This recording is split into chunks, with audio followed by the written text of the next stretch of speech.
आता हे आजार आपण बरे करणार आहोत, तेही फक्त आपल्या विचारांच्या शक्तीने.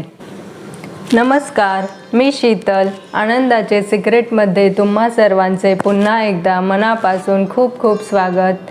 या चॅनलवर मी law of attraction, spiritual science, meditation, सकारात्मक विचार, प्रेरणादायी विचार, बुक समरीज या आणि अशा विषयांवर व्हिडिओज शेअर करत असते. यापैकी कुठल्याही विषयात तुम्हाला इंटरेस्ट असेल तर कृपया चॅनलला सबस्क्राईब करा आणि बाजूचे बेल बटनही प्रेस करा, त्यामुळे तुम्हाला माझ्या नवीन व्हिडिओजचे नोटिफिकेशन मिळेल. आज आपण अतिशय महत्त्वाचा विषय बघणार आहोत, तो म्हणजे विचार बदला, आरोग्य मिळवा. म्हणजेच विचार बदला आणि कोणत्याही प्रकारचे आजार पूर्णपणे बरे करा. आता तुम्हाला प्रश्न पडला असेल, हे खरं आहे का की फक्त विचार बदलून आपण आपले आजार बरे करू शकतो आहे? तर हो, हे 100% खरं आहे, अगदी योग्य आहे. सायन्सने प्रूव्ह केलेलं आहे आणि मी स्वतःही अनुभवलेलं आहे, म्हणूनच मी हे तुमच्यासोबत शेअर करते आहे.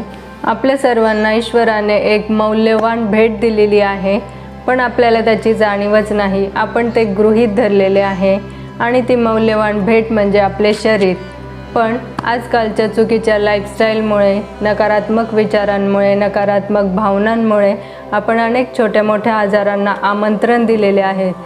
आता हे सर्व आजार आपल्याला बरे करायचे आहे. मग तो छोट्यातला छोटा आजार असो किंवा कॅन्सर, ट्यूमर यासारखा मोठा आजार असो, हे सर्व आजार आपल्याला बरे करायचे आहेत, तेही फक्त आपल्या मनाच्या शक्तीने आणि छोटे मोठे लाईफस्टाईल चेंजेस. प्रत्येक आजाराची सुरुवात ही नकारात्मक भावना आणि नकारात्मक विचारांमुळे होत असते. उदाहरणार्थ राग, द्वेष, जलस, मत्सर, अपराधीपणाची भावना, भीती व्यक्त न होणे या सर्व भावनांमुळे शरीरात कुठे ना कुठे काहीतरी दोष निर्माण होत असतात आणि त्यातून हळूहळू मोठे आजार तयार होत असतात. फ्रेंड्स, मागच्या वर्षी मी एक पुस्तक वाचलं, you can heal your life. Louise L Hay यांनी लिहिलेलं आहे. लुईस एल हे या खूप लहान असतानाच त्यांच्यावर अनेक प्रकारचे शारीरिक आणि मानसिक अत्याचार होतात आणि त्यामुळे त्या अतिशय कमी वयात आई बनल्या होत्या आणि त्यांचेच वय कमी असल्यामुळे त्या आपल्या मुलास सांभाळण्यास सक्षम नसल्यामुळे त्यांना त्यांचे मूल एका दाम्पत्याला दत्तक द्यावे लागते. मूल दत्तक दिल्यानंतरही पुढे त्यांच्या आयुष्यात खूप असेच चॅलेंजेस येत राहतात. काही वर्षानंतर त्या थोड्याशा सेटल होता त्यांना कळतं की त्यांना कॅन्सर झालेला आहे आणि मग त्यांनी पूर्ण त्यांची स्टोरी आणि कसा त्यांनी त्यांचा कॅन्सर पूर्णपणे बरा केला, तोही फक्त त्यांच्या विचारांवर काम करून आणि छोटे मोठे चेंजेस करून. त्याचप्रमाणे त्यांचं you can heal your life हेही पुस्तक एकदम अमेझिंग आहे. त्यामध्ये त्यांनी प्रत्येक आजार हा आपल्या कोणत्या भावनेमुळे, कोणत्या नकारात्मक भावनेमुळे, कोणत्या नकारात्मक विचारामुळे होतो हे त्यांनी त्या पुस्तकात सांगितलेलं आहे. दोन्ही पुस्तकं वर्ल्ड्स बेस्ट सेलिंग पुस्तक आहे. तर लुईस एल हे त्यांच्या पुस्तकामध्ये सांगतात की कशा प्रकारे त्यांनी फक्त विचारांवर काम करून, म्हणजे जास्तीत जास्त सकारात्मक विचार करून, मेडिटेशन करून, पॉझिटिव्ह अफर्मेशन्स करून, ग्रॅटिट्यूड अँड फॉरगिव्हनेस करून आणि चांगला डाएट घेऊन त्यांचा कॅन्सर पूर्णपणे 100% त्यांनी बरा केला. आणि त्यानंतर जेव्हा त्या 6 महिन्यानंतर हॉस्पिटलमध्ये टेस्ट करायला जातात, तेव्हा त्यांना असे आढळते की त्यांच्या शरीरात कॅन्सरची एकही सेल नाही, कॅन्सरचं एकही लक्षण त्यांच्या शरीरात नसतं. त्यानंतर लुईस एल हे खूप लोकांचे वर्कशॉप घेतात. मोठे मोठे आजार असणाऱ्या लोकांचे वर्कशॉप घेऊन त्यांना शिकवतात की सकारात्मक विचार कसे करायचे, मेडिटेशन, पॉझिटिव्ह अफर्मेशन्स कसे करायचे आणि यातून त्या खूप लोकांना त्यांच्या आजारांतून बरे व्हायला मदत करतात. त्यांनी त्यांच्या पुस्तकामध्ये डिटेलमध्ये सांगितलं आहे की एवढा मोठा कॅन्सरसारखा असाध्य आजार त्यांनी फक्त विचारांवर काम करून कसा बरा केला, त्याचप्रमाणे बाकीचेही असाध्य आजार आपण कसे बरे करू शकतो हे खूप डिटेलमध्ये आणि व्यवस्थित त्यांनी त्यांच्या दोन्ही पुस्तकांमध्ये सांगितलेले आहे. त्याचप्रमाणे मी आणखी एक पुस्तक वाचले होते डॉक्टर जो डिस्पेन्झा यांचे. डॉक्टर जो डिस्पेन्झा अतिशय तरुण असताना, 20-22 वर्षांचेच असताना, एकदा सायकलवरून जात असताना त्यांचा खूप मोठा ॲक्सिडेंट होतो ॲक्सिडेंटनंतर त्यांना त्यांचे डॉक्टर सजेस्ट करतात की तुम्हाला इमिजिएट सर्जरी करावी लागेल आणि सर्जरी केल्यानंतरही तुम्ही उठू शकाल, चालू शकाल याची आम्ही गॅरंटी नाही देऊ शकत आणि सर्जरी केलीच नाही तर तुम्ही आयुष्यभर बेडवरच झोपून राहाल असे त्यांचे डॉक्टरांनी सांगितल्यावर डॉक्टर जो डिस्पेन्झा तर खूप नर्वस होतात. ते म्हणतात मला आजचे आयुष्य अजिबात नको आहे आणि ते हॉस्पिटलमधून डिस्चार्ज घेऊन घरी येतात. घरी येऊन शांत बसून विचार केल्यावर त्यांना असे जाणवते की आपल्या शरीरात जर प्रत्येक सेल बनवण्याची, प्रत्येक अवयव घडवण्याची जर शक्ती असेल तर तो रिपेअर करण्याची पण शक्ती नक्कीच असणार आहे. असा विचार करून ते ठरवतात की मीच माझा पाठीचा कणा संपूर्णपणे बरा करणार आहे आणि तेही फक्त विचारांवर काम करून, सकारात्मक विचार करून आणि जास्तीत जास्त मेडिटेशन करायला सुरुवात करतात. दिवसभरात त्यांना उठता तर येत नव्हतं, मग ते झोपल्याच दिवसभरात 5-5, 6-6 तास कंटिन्यू मेडिटेशन करायचे. मेडिटेशनमध्ये ते कंटिन्यू व्हिज्युअलाइज करायचे की हळूहळू माझ्या पाठीच्या कण्याचे सगळे सेल्स रिपेअर होत आहे, माझ्या पाठीचे प्रत्येक मणके रिपेअर होत आहे आणि हळूहळू कणा माझा व्यवस्थित होतो आहे पाठीचा, असे रोज व्हिज्युअलाइज करायचे. सुरुवातीला त्यांना मेडिटेशन करताना भरपूर प्रॉब्लेम्स आले. त्यांचे मन इकडे तिकडे भरकटायचे, लक्ष लागत नव्हते, पण परत ते आपल्या मनाला घेऊन यायचे मेडिटेशनमध्ये आणि असा सराव करत सकारात्मक विचार करत हळूहळू त्यांच्या खरंच शरीरामध्ये तो रिपेअर आणि हीलिंग सुरू होते आणि एक दिवस त्यांचा पाठीचा कणा पूर्णपणे व्यवस्थित होतो. 6 महिन्यानंतर ते जेव्हा चेकअपला हॉस्पिटलमध्ये जातात तेव्हा त्यांचेही डॉक्टर बघून आश्चर्यकारक होतात की हे कसे शक्य आहे. आत्तापर्यंतच्या आमच्या मेडिकलच्या अभ्यासात आत्तापर्यंत एकही पेशंटने इतकी फास्ट रिकव्हरी आणि ते पण 100% त्यांचा पाठीचा कणा एकदम सुदृढ झालेला असतो. मग डॉक्टर जो डिस्पेन्झा यांना वाटते जर मी हे करू शकलो, मी स्वतःला बरा करू शकलो तर प्रत्येकजण स्वतःला बरा करू शकतो आहे. म्हणून मग ते नंतर खूप केस स्टडीज करतात, खूप पेशंट्सवर अभ्यास करतात, खूप वर्कशॉप्स घेतात आणि मग त्यांच्या लक्षात येते की प्रत्येकजण हे स्वतःला बरे करू शकतो आहे. ते सांगतात एखाद्या गोष्टीवर जर आपल्या शरीराने विश्वास ठेवला तर तसे बदल आपल्या शरीरात खरोखर घडायला लागतात. त्यांनी अनेक केस स्टडीज केल्या. त्यांनी एकदा 2 गट तयार केले लोकांचे ज्यांना गुडघ्याची सर्जरी करून घ्यायची होती. 10 लोकांचे 2 गट केले. एका गटाचे ॲक्च्युअलमध्ये ऑपरेशन करण्यात आले आणि दुसऱ्या गटातल्या लोकांना त्यांनी फक्त चिरफाड केली आणि वरून परत तसे स्टिचेस केले, पण शरीराच्या आतमध्ये काहीही बदल केले नाही. म्हणजे त्यांचं खोटं ऑपरेशन झालं आणि एका गटाचं खरं ऑपरेशन झालं आणि दोन्ही गटातल्या लोकांना त्यांनी सांगितलं की तुमच्या सर्वांवर व्यवस्थित ऑपरेशन झालेलं आहे आणि आता तुमची रिकव्हरी सुरू होईल. आणि हळूहळू काही महिन्यात त्यांनी दोन्ही गटांना ऑब्झर्व केलं आणि पहिल्या गटातल्या लोकांची तर चांगली रिकव्हरी होतच होती, पण ज्यांचं खरोखर ऑपरेशन झालं नव्हतं पण त्यांना विश्वास बसला होता की आपले ऑपरेशन झाले आहे, कारण खरोखर वरून स्टिचेस वगैरे सगळं तसंच होतं. म्हणून त्यांनाही विश्वास बसला होता की आपलंही ऑपरेशन झालं आहे आणि त्यामुळे दोन्ही गटांची सारखीच रिकव्हरी झाली. हळूहळू त्यांनी 2 महिने, 4 महिने, 6 महिने, नंतर 2 वर्षानंतरही दोन्ही गटातल्या लोकांना एकत्र बोलून ऑब्झर्व केले तर दोन्ही गटातल्या लोकांची रिकव्हरी, हीलिंग सगळं सेम होत होतं. म्हणजेच याच्यावरून त्यांना समजलं की आपल्या शरीराने कोणत्याही गोष्टीवर विश्वास ठेवला की तसे बदल आपल्या शरीरात होतात आणि आपण स्वतःला पूर्णपणे बरं करू शकतोय. त्याचप्रमाणे त्यांनी वेगवेगळ्या आजाराच्या काही पेशंट्सला फक्त साखरेच्या गोळ्या देऊन त्यांना सांगितले की हे तुमच्या आजारांचे औषध आहे आणि पेशंट्सनेही आपल्या आजाराचे औषध समजून ते घेतले आणि हळूहळू ते बरे व्हायला लागले आणि हळूहळू त्यांचा आजार पूर्ण बरा झाला. कारण त्यांनी त्या विश्वासाने घेतले की हे औषध माझ्या आजाराचे आहे आणि त्यामुळे मी बरा होणार आहे. या विश्वासामुळे त्यांच्या शरीराने त्यांच्या शरीरात बरे होण्याचे तसे बदल घडवले आणि खोट्या गोळ्या औषधं फक्त साखरेच्या गोळ्या घेऊनही ते पेशंट्स पूर्णपणे बरे झाले. अशा खूप इंटरेस्टिंग केस स्टडीज त्यांनी त्यांच्या यू आर प्लासिबो या पुस्तकामध्ये दिलेल्या आहेत. खूप पेशंट्सने फक्त विश्वास ठेवून आपले आजार बरे केलेले आहेत. प्लासिबो ही संकल्पना सगळ्यात पहिले अमेरिकेत उदयाला आली. अमेरिकेत जेव्हा दुसरं महायुद्ध चालू होतं तेव्हा तिथले खूप सैनिक घायाळ होत होते. एका सैनिकावर खूप अर्जंट शस्त्रक्रिया करण्याची गरज पडली.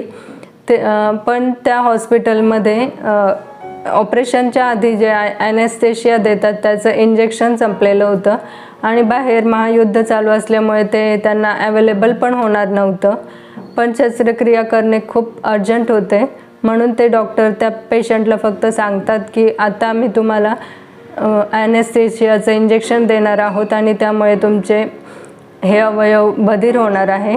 म्हणून ते नर्सला सांगून एक इंजेक्शन देतात. ते फक्त साधं सलाईनचं इंजेक्शन असतं, कारण त्यांच्याकडे ॲनेस्थेशिया अवेलेबलच नव्हता.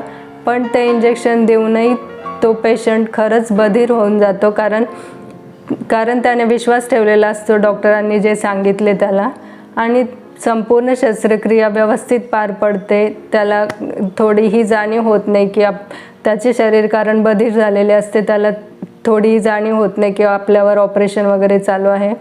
अशा प्रकारे जेव्हा आपलं मन विश्वास ठेवतं तेव्हा आपल्या शरीरात खरोखर तसे बदल होतात. असे खूप इंटरेस्टिंग एक्झाम्पल्स, खूप इंटरेस्टिंग केस स्टडीज त्यांच्या पुस्तकामध्ये आहे. दोन्ही पुस्तकं खूप सुंदर आहे. लुईस एल्हे यांचं you can heal your life आणि डॉक्टर जो डिस्पेन्झा यांचं. तुम्ही नक्की वाचा ते पुस्तक, किंवा मीही त्याची मराठीत बुक समरी बनवण्याचा प्रयत्न करेल. तर प्रत्येक वेळी असे खोटे मेडिसिन, खोटे इंजेक्शन घेऊन आपल्याला बरे व्हावे लागेल का? तर अजिबात नाही फ्रेंड्स. फक्त आपण आपल्या विचारांवर काम करून 100% घरच्या घरी कुठल्याही औषधाविना, डॉक्टरविना पूर्णपणे बरे होऊ शकतो. यासाठी चला माझेच उदाहरण बघूया. फ्रेंड्स, 4-5 महिन्यापूर्वी मला सायनस झाला होता. सुरुवातीला नॉर्मल सर्दी कफ समजून मी आपल्या रेग्युलर फॅमिली फिजिशियनकडे गेले. त्यांनी 4-5 दिवसाचा मला कोर्स दिला. मी ते 4-5 दिवसाचे मेडिसिन घेतले. त्यानंतर मला फरक पडला नाही, म्हणून मी परत त्यांच्याकडे गेले. त्यांनी परत मला मेडिसिन्स चेंज करून परत 4-5 दिवसाचा डोस दिला. तोही मी घेतला, तरी मला फरक पडत नव्हता. मग मी असेच मेडिकलमधून स्वतःच्या मनानेच काही मेडिसिन्स घेऊन आले. तेही मी घेतले, त्यानेही मला फरक पडला नाही. मग परत 4-5 दिवस असेच गेले मध्ये. मग हळूहळू माझा त्रास खूप जास्त झाला, वेदना सहन होत नव्हत्या. मग मी बडोद्यामध्ये राहते, तर मी इथल्या बेस्ट ENT स्पेशलिस्टकडे गेले, MS डॉक्टरांकडे गेले. त्यांनी मला सांगितलं की तुमचं CT स्कॅन करावं लागेल. डॉक्टरांच्या सांगण्यावरून मी CT स्कॅन करून घेतला. CT स्कॅनचे रिपोर्टही मी तुम्हाला दाखवते. CT स्कॅनचे रिपोर्ट बघून डॉक्टर म्हटले की तुमची लवकरात लवकर सर्जरी करावी लागेल. तुमची अर्धी साईड पूर्ण ब्लॉक झालेली आहे. आणि मला खरंच खूप जास्त अर्धा पूर्ण चेहरा, एक साईडचा डोळा, एक साईडचे गाल, दात सगळं खूप भयंकर दुखत होतं. जेवताही येत नव्हतं, खूप त्रास होत होता. आणि डॉक्टर म्हटले तुम्हाला लवकरात लवकर सर्जरी करून घ्यावी लागेल. आणि अजून सर्जरीचं नाव ऐकून तर सुरुवातीला मी पण खूप घाबरले. अरे बापरे, सर्जरी होणार, काय होणार, कसं होणार. त्यात डॉक्टरांनी सांगितलं की सर्जरी पण थोडी किचकट असते, 1.5-2 तास तरी लागतील. आणि सर्जरीनंतरही तुम्हाला खूप काळजी घेत राहावी लागणार आहे, कारण सायनस एकदा जरी सर्जरी केली तरी नंतर परत होऊ शकतो आहे. हे ऐकून तर अजून भीती वाटली. मग मी घरी आले, शांततेत बसून इंटरनेटवर भरपूर सर्च केले सायनसची इन्फॉर्मेशन वगैरे. आणि सगळे ॲलोपॅथी डॉक्टर इंटरनेटवरही तेच सजेस्ट करत होते की माझी जी केस आहे त्याच्यामध्ये सर्जरीच ऑप्शन आहे, मेडिसिनने होऊ शकणार नाही. कारण इथे जे आपले सायनसेस असतात, इतर वेळी तिथे हवेची पोकळी असते कपाळामध्ये आणि गालामध्ये. इतर वेळी हवेची पोकळी असते, पण आपल्याला जेव्हा सर्दी कफ जास्त होतो आणि ते जमा होतो तेव्हा हळूहळू ब्लॉक व्हायला लागतं. आणि माझी ही साईड पूर्ण ब्लॉक झाली होती आणि तिथे सॉलिड झाले होते पॉलिप्स. त्याच्यामुळे ते औषधांनी पण जाण्यासारखे नव्हते. मग मी असं इंटरनेटवर भरपूर इन्फॉर्मेशन बघितली मग ॲलोपॅथीत तर तोच उपाय होता, म्हणून मी आयुर्वेदिक पण खूप माहिती घेतली. आयुर्वेदिक जेवढे उपाय घरगुती करता येण्यासारखे होते ते सगळे केले. दिवसभरातून 2-4 वेळा वाफ घेतली, जलनेती वगैरे बरंच काही काही केलं. घरचे तर मागेच लागले होते की कशाला तू आजार वाढून घेते, एवढं MS डॉक्टरांनी सजेस्ट केलं तर ते बरोबरच असेल, तू सर्जरी करून घे पटकन. पण मला तेव्हा आठवलं, अरे मी तर लुईस एल हे यांचं पुस्तक वाचलं आहे, डॉक्टर जो डिस्पेन्झांची स्टोरी मला माहिती आहे. ते लोक त्यांचे इतके गंभीर आजार स्वतः बरे करू शकताय, तर मी का नाही करू शकणार. म्हणून मी ठरवलं की मीही माझं सायनस घरीच बरा करणार आहे, बिना सर्जरीचा. मग मी तसे सगळे आयुर्वेदिक उपचार केले. दिवसभर मी पॉझिटिव्ह अफर्मेशन्स ऐकायचे, मेडिटेशन केलं, डाएटमध्ये चेंजेस केले, बॉडी डिटॉक्स करण्यासाठी मी ज्यूस फास्टिंग केलं. आणि हळूहळू 8-15 दिवसात माझी पण मॅजिकली रिकव्हरी झाली आणि माझं सायनस पूर्णपणे बरा झाला. त्यानंतर मला ना डॉक्टरकडे कधी जाण्याची गरज पडली, ना कोणतं मेडिसिन घेण्याची गरज पडली. त्यानंतर मी डॉक्टरकडे गेलेच नाही आणि माझं सायनस पूर्णपणे बरा झाला. तर हे कसं शक्य झालं, जसं लुईस एल ह्यांनी पण केलं आणि डॉक्टर जो डिस्पेन्झांनी केलं तेच मी केलं. सगळ्यात पहिले तर मी स्वतःच्या शरीराला कंटिन्यू सांगत राहिले, I am fit, I am healthy, I am happy.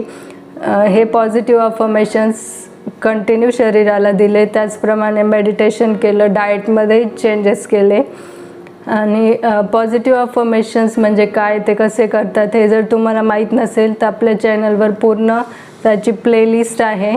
खूप सुंदर अफर्मेशन्स आहे. मी पण सकाळ दुपार संध्याकाळ तेच अफर्मेशन ऐकत होते आणि काम करतानाही स्वतःला कंटिन्यू सांगायचे, I am fit, I am healthy, all is well, असं म्हणून शरीराला जेव्हा आपल्या सबकॉन्शियस माइंडला या गोष्टीवर जेव्हा विश्वास बसतो तेव्हा आपल्या शरीरात खरोखर तसे बदल घडायला लागतात. आणि तसे बदल माझ्याही शरीरात घडले आणि पूर्णपणे सायनस बरा झाला. फ्रेंड्स, या सर्व गोष्टींवर डिटेलमध्ये आपल्या चॅनलवर प्लेलिस्ट आहे. अफर्मेशन्स कसे म्हणायचे, ग्रॅटिट्यूड, मेडिटेशन, ह्या सर्व गोष्टी खूप खूप उपयुक्त आहे. तुम्ही ते बघितले नसाल तर नक्की बघा ते व्हिडिओ, मी त्याची लिंक देते आहे. माझं उदाहरण सांगण्यामागचा हेतू हा होता की जर माझ्यासारखी सामान्य व्यक्ती हे करू शकते तर तुमच्यातली प्रत्येक व्यक्ती आपला आजार फक्त आपल्या विचारांवर काम करून, मेडिटेशन करून, छोटे मोठे लाईफस्टाईलमध्ये चेंजेस करून नक्की बरा करू शकतो आहे. इथे मी डॉक्टरांना नाव अजिबात ठेवत नाही आहे. गरज पडेल तेव्हा त्यांचा सल्ला अवश्य घ्या. पण आपले शरीर आपल्याला सतत काहीतरी सांगत असते. आपल्या अंतर्मनाचा आवाज, शरीराचा आवाज आपल्याला ऐकता आला तर अर्ध्यापेक्षा जास्त प्रॉब्लेम्स आपले इथेच संपतील. म्हणून आजपासून फक्त विचार बदलूया आणि निरोगी जीवन जगूया. फ्रेंड्स, व्हिडिओ थोडा जरी युजफुल वाटला असेल तर लाईक नक्की करा. चॅनलवर नवीन असाल तर चॅनलला सबस्क्राईब करा. व्हिडिओ थोडासा मोठा झाल्यामुळे माफी असावी, पण विषय फार महत्त्वाचा असल्यामुळे सर्व मुद्दे व्यवस्थित सांगणे गरजेचे होते. व्हिडिओ शेवटपर्यंत बघितल्याबद्दल तुम्हा सर्वांचे मनापासून खूप खूप धन्यवाद. पुढचा व्हिडिओसुद्धा असाच खूप इंटरेस्टिंग आहे, त्यामुळे लवकरच भेटूया पुढच्या व्हिडिओमध्ये. तोपर्यंत स्टे हेल्दी, स्टे हॅपी.